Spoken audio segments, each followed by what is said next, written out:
akhir-akhir ini kan saya lagi suka mendaki gunung nih. Tapi orang tua saya itu kayak susah buat mengizinkan. Mungkin barangkali dari Ustadz ada saran biar meyakinkan kedua orang tua saya bahwa mendaki. Mungkin ada dalil-dalil gitu ya. Mungkin ada dalil dari Rasulullah. Dalil-dalil mendaki gunung ya.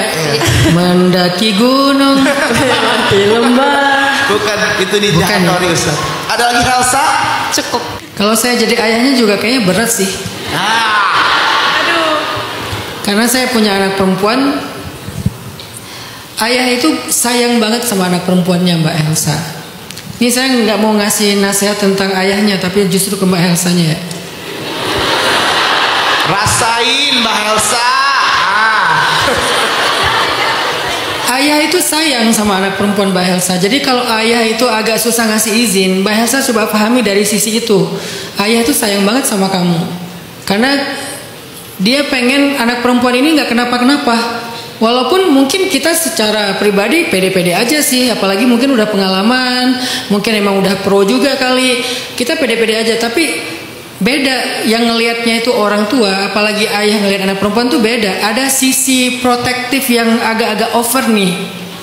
Saya kalau punya anak perempuan yang pengen izin ke saya mendaki, pilihannya dua, antara nggak saya izinkan atau saya maksa nemenin. Saya maksa nemenin. Saya akan bilang ke dia, Kak, boleh nggak kita coba atur waktu yang kamu bisa, Baba juga bisa, yuk kita bareng, Baba temenin. Saya gitu orangnya. Kalau saya nggak bisa, kalau saya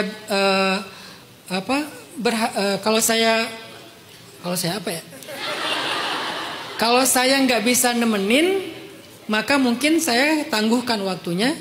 Tapi pilihan pertama saya adalah nemenin justru. Saya lebih suka mensupport daripada melarang. Tapi kan kondisi orang beda-beda kan, nggak bisa kita samain. Bisa aja ayahnya mungkin nggak mungkin sama sekali nemenin. Jadi saya mengerti kenapa ayahnya sulit mengizinkan. Bukan nggak percaya sama Elsa, bukan pengen menyulitkan Elsa, bukan nggak mendukung hobinya Elsa. Dia terlalu sayang sama Elsa. Dan Elsa beruntung punya ayah kayak gitu. Bersyukurlah punya ayah yang masih memproteksi anak gadisnya, mikirin keselamatan anak gadisnya.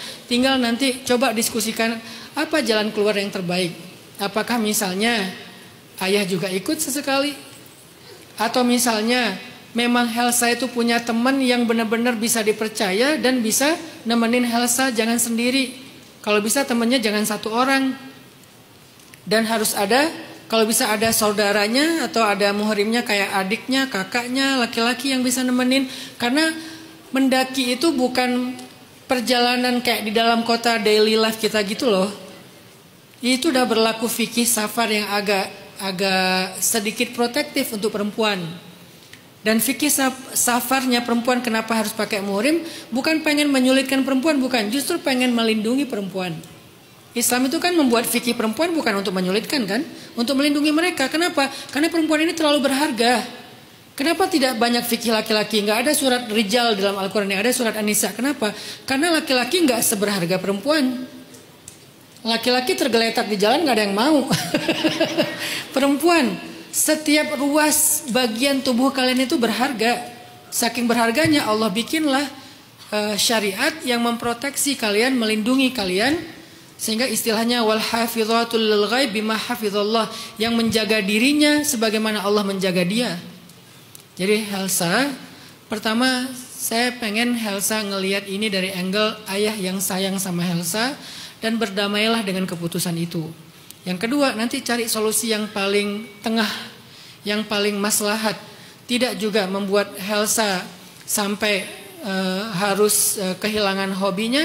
Tapi juga jangan sampai membuat ayah was-was, gak nyaman, takut, khawatir, dan itu gak baik juga buat hubungan Elsa dengan ayahnya. Saya sebagai seorang ayah yang punya anak perempuan pasti juga akan memperlakukan hal yang sama. Walaupun pilihan saya nomor satunya bukan melarang, tapi mendukung dengan cara saya temenin. Jadi dua jawaban saya. Satu, Elsa pahami maksud ayah, ayahnya cinta banget sama Elsa. Kedua, para ayah, cobalah kalian lebih dekat dengan anak-anak gadis kalian, supaya mereka nggak merasa bete atau risih kalau selalu bareng dengan kalian. Harusnya mereka nyaman menjadikan kalian sebagai first love-nya mereka. Jalan bareng, nyetir bareng, makan bareng. Saya keluar kota berdua dengan, saya selalu menyediakan secara terjadwal quality time dengan anak-anak saya secara personal. Kadang ada kalanya kita jalannya bareng semuanya lengkap, full team. Ada kalanya saya pilih di antara mereka satu orang, saya jalan berdua sama dia. Dan kita benar-benar kayak teman aja gitu. Kadang dia yang nyetir, kadang saya yang nyetir. Kita ngobrol, kita bercanda, kita ngapain, makan di mana, nonton, olahraga, apa activity-nya father and daughter kita lakukan dan gak ada jarak. Nah ini challenge buat para ayah supaya hadir kembali fatherhood di Indonesia yang sekarang sedang diuji dengan fatherless. Kurangnya peran ayah. Ada ayah tapi perannya kurang. Allahu a'lam. Semoga Helsa bisa menemukan jalan tengah dalam urusan ini.